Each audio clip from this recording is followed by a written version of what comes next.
In this video, I'm going to show you how to use the bulk change function.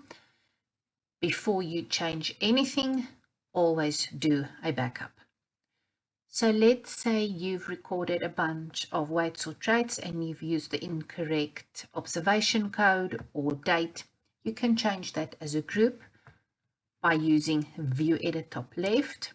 I'm going to use weights. You'll see that it shows you all your weights that's been recorded. Take note, top right hand side, you have an option to show inactive animals. I'm just going to use active animals and I'm going to change an observation code on weights that I've recorded. So I'm going to use the ops code column. On my right hand side, I'm going to select the funnel and I'm going to say only show me W2 weaning weights.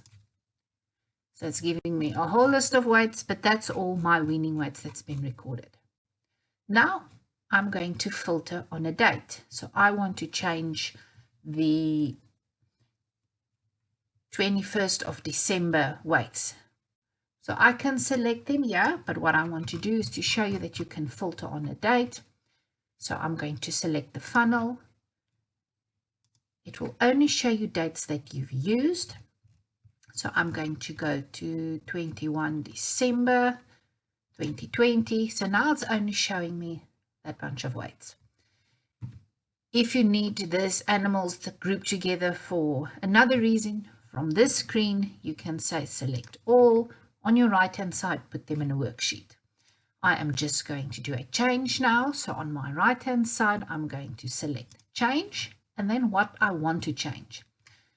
So you select the block that you want to change. I'm going to say change the observation code and make it a W4. And then I can also select date. This was the 21st of December 2020.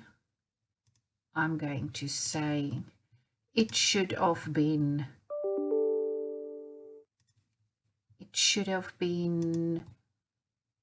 let's make it 30 December 2020. And then I'm going to say, okay. Are you sure you want to change these records? Yes. Bulk change has completed. Now it's not showing me anything because for that date, I do not have any more weaning weights recorded. So now I'm going to go and let's just change the date. I said, let's just show all. Now I'm going to go and find my W4. And I changed that to 30 December 2020. So they've all changed to W4. You can do this for traits, for movements, procedures, as well as preg tests. What is more difficult is if you choose that to do that with matings. So what would happen is if you want to change, let's say, a mating type, it's not going to allow you to change it unless bottom right you say allow mating type changes. Then you would be able to change the N to, let's say, an I for an insemination. But once there's been an S for a successful code recorded, it won't let you change the mating type. You would then have to say allow outcome code changes to be able to remove the S. So you would then click on the drop down, remove the S, and then you only would be able to change the mating. It's not advisable to just go and do changes to your matings unless you're 100% sure that whatever you did is wrong. If you're not sure, you can always contact the office.